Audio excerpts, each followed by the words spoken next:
Alright, good evening everyone, and I am very sorry about the lateness of this upload tonight. Work and some other stuff I had to take care of, and I kind of maybe forgot until about now. Anyway, we're going to get right into it with a continuation of our look at the gubernatorial elections for 2022, and I'm going to be 100% perfectly honest with you. The two states we're looking at, one of them is supposedly safe blue, but that's not entirely 100% perfect, because the final results for Connecticut were incredibly close, actually.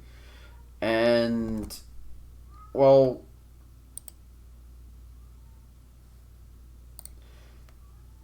if there wasn't an independent bid from a guy named Oz Greibel, or Griebel, we're talking about a Republican, potentially Republican win in Connecticut. Because it was only about a 3-point difference in 2018 with Stefanowski coming in just a touch under 3% behind eventual winner and current incumbent governor Ned Lamont, who may or may not even run again. And Stefanowski is absolutely a potential candidate. And, well, New England seems to be okay with more conservative, not necessarily conservative governors, but certainly Republican governors. So,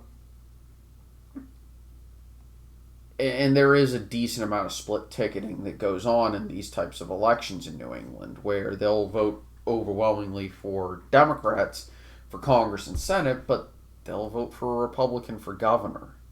Now, you can say, well, that's a lot about, New England and all that stuff, but Stefanowski tends to be a bit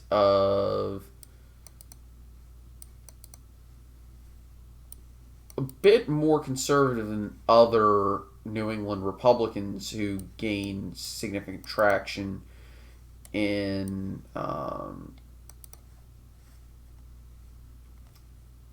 New England.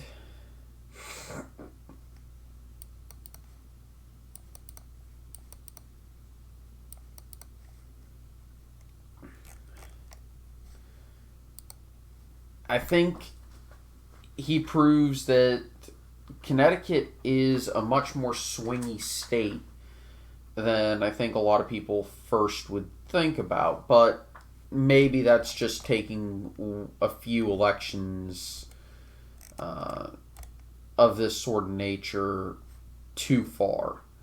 But absolutely, it's a winnable seat for Republicans, especially if Ned Lamont doesn't run, which he may not.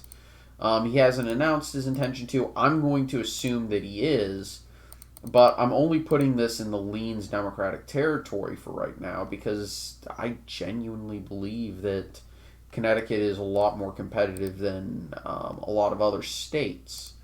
And just as a reminder, likes, comments, subscriptions, they always do help, and I do greatly appreciate them. Likes and comments, of course, help the algorithm not hate me. Subscriptions, hey, it'd be really cool to reach 1,000 subscribers by the end of the year, and we're not very far off. We're only 140 some odd away, even less than that, about 136 away. So let's see if we can actually hit that 1,000 subscriber mark, because that'd be pretty darn cool for me. And now we're going to talk about the more interesting state, and that's Florida. And Ron DeSantis is already running again. He will face minor opposition in the primaries from John Joseph Mercadante, who was a candidate in 2018 and lost the primary to Ron DeSantis. And DeSantis has two very big endorsements for Florida Republicans in Donald John Trump and Rick Scott. On the Democratic side, we have very interesting Charlie Crist, who is a former Republican governor of Florida and currently the Democratic representative from Florida's 13th congressional district, and he was an independent candidate for the U.S. Senate in 2010, and that was when Marco Rubio first won his Senate seat. And a few other big Democrats include Nikki Fried, the Florida Commissioner of Agriculture, I think the lone Democrat elected in statewide office in Florida. And other than that, a few potential include, well, truthfully, not many others that are at least very interesting.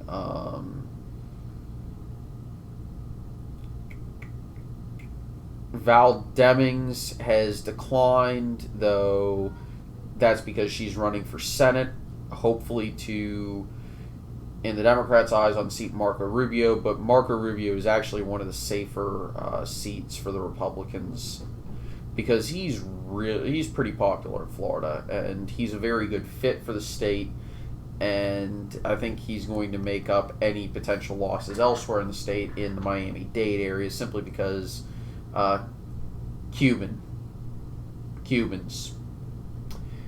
And I hate to be so reductionist with that, but yeah, that's kind of the truth of it.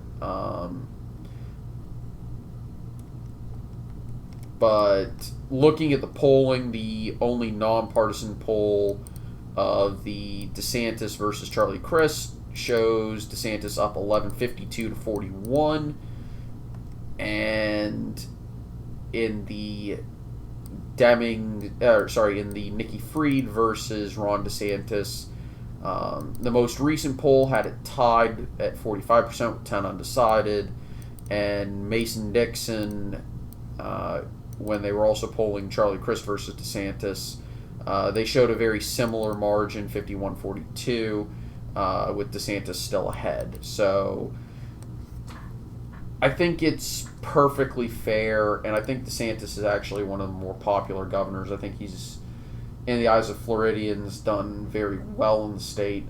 I'm